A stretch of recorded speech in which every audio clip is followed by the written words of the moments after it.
नमस्कार, शाम के 7 बजने वाले हैं। वक्त है फास्ट एंड फैक्ट्स का। फास्ट एंड फैक्ट्स में आपको दिखाएंगे दिन की हर बड़ी खबर पूरी रिसर्च के साथ। मैं हूं अदिति अवस्थी और मेरे साथ है सचिन अरोड़ा।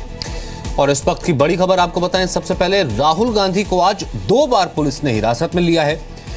दिल्ली में एक पूर्व सैनिक की खुदकुशी को लेकर आज दिन भर चले सियासी ड्रामे के दौरान कांग्रेस उपाध्यक्ष राहुल गांधी को कुछ देर के लिए हिरासत में लिया गया था। पहले मंदिर मार्ग थाने में हिरासत में रखा गया, उसके बाद कनॉट प्लेस में अब से कुछ देर पहले उन्हें दोबारा हिरासत में लिया गया है।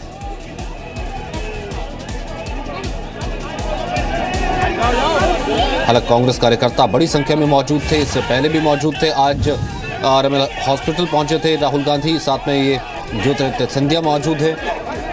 इनका ये कहना है कि पुलिस ने इनके साथ धक्का मुक्की भी की है। साथ में गुलाम नबी आज़ाद भी मौजूद थे। इससे पहले आज दोपहर को वो पूर्व सैनिक जिसने खुदकुशी की थी, उनके परिवार से मिलने की कोशिश कर रहे थे, तभी पुलिस ने रोका था, तब यह हंगामा हुआ था। कनॉट प्लेस पुलिस स्टेशन के बाहर अफरा तफरी का माहौल है। लगातार पुलिस एक एक करके कांग्रेस के नेताओं को हिरासत में ले रही है। पहले समझाने की कोशिश की गई है, लेकिन जो नहीं समझ रहा उनको एक एक करके देख रहे हैं आप। वहाँ ज्योतिरादित्य सिंधिया हैं, उनको धक्का मुक्की करके पुलिस ले गई है। अब उनको पहले हिरासत में लिया जा रहा है। यहाँ गुलाम नबी आज़ाद है, उनको भी समझाने की कोशिश की जा रही है कि वो भी यहाँ जगह छोड़े, वरना पुलिस उनको हिरासत में लेगी। गुलाम नबी आज़ाद के जो सुरक्षा कर्मी उनके बीच देखिए, गुलाम नबी आज़ाद से बातचीत करके उनको भी हिरासत में ले जाने की कोशिश की जा रही है। यहाँ देखिए आप, धक्का मुक्की शुरू हो गई है। राहुल गांधी यहाँ पहुँच गए। राहुल जी क्या कर रही है पुलिस?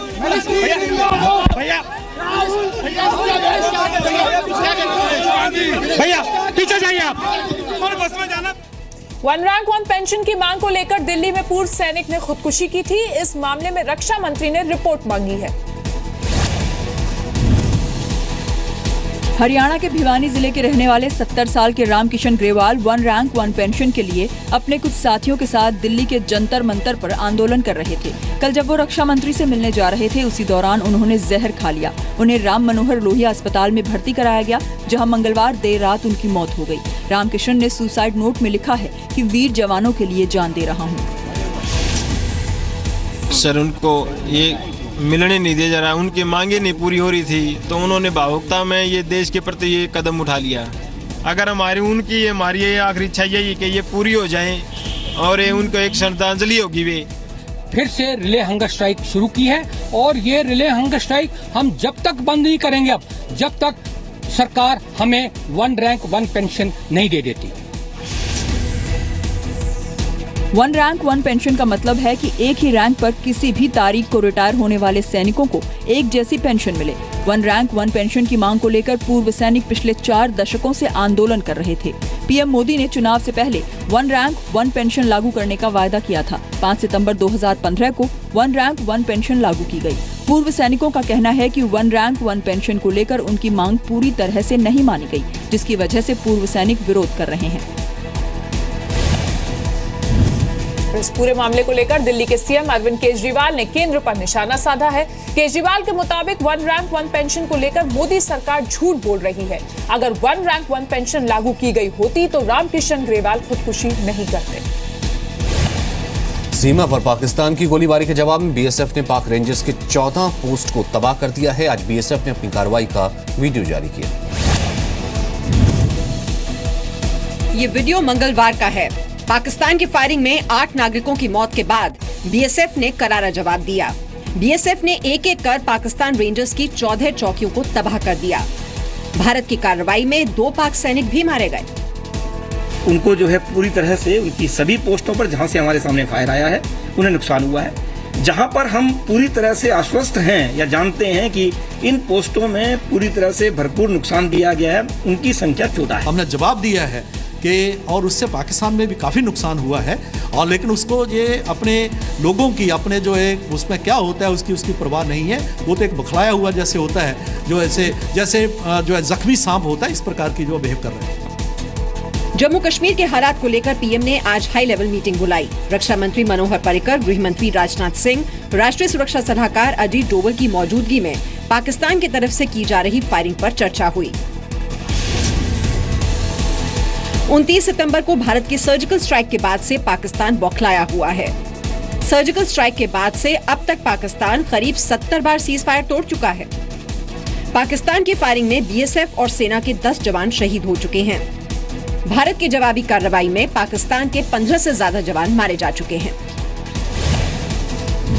जम्मू के बालाकोट और मेंढर सेक्टर में आज भी पाकिस्तान की तरफ से गोलीबारी की गई।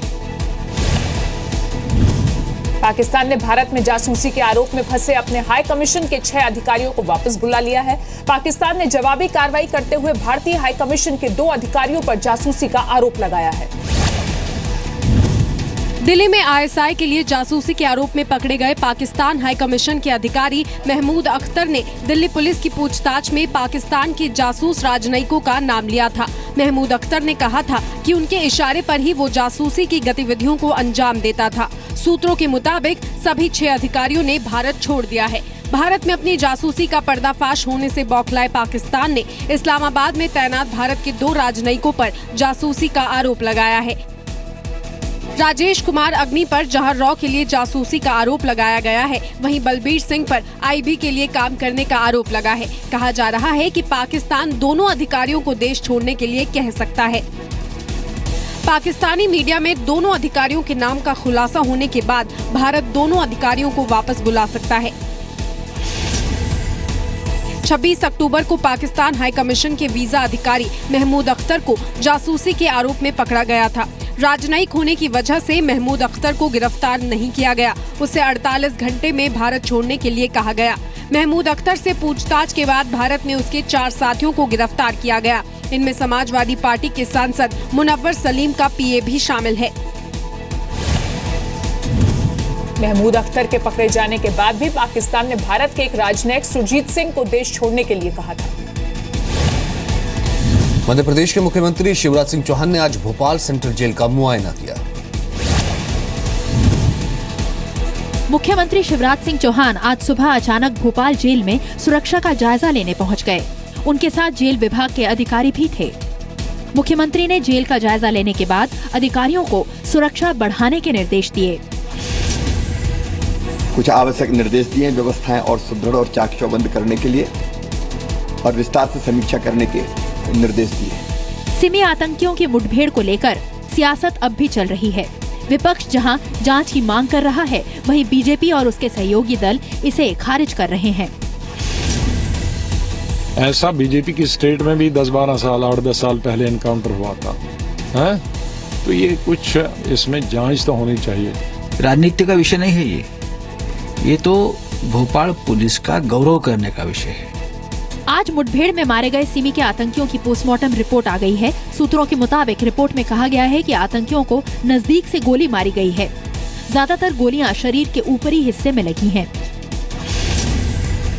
सोमवार को भोपाल के बाहरी इलाके में मध्य प्रदेश पुलिस ने सिमी के 8 आतंकियों को मुठभेड़ में मार गिराने का दावा किया। सिमी के आतंकी देर रात भोपाल सेंट्रल जेल से भागे थे।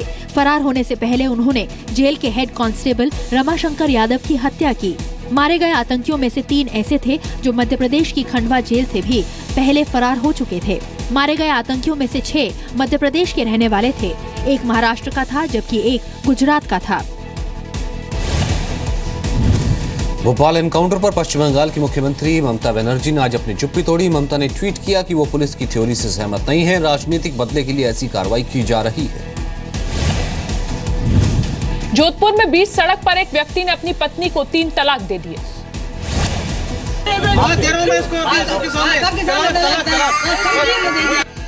जोधपुर के इरफान ने 11 साल का रिश्ता महज 3 सेकंड में तोड़ दिया। 2005 में फराह के साथ इरफान की शादी हुई थी। शादी के 7 साल बाद एक बेटी हुई, लेकिन बेटी होने से इरफान नाराज था। उसे चाह थी बेटे की।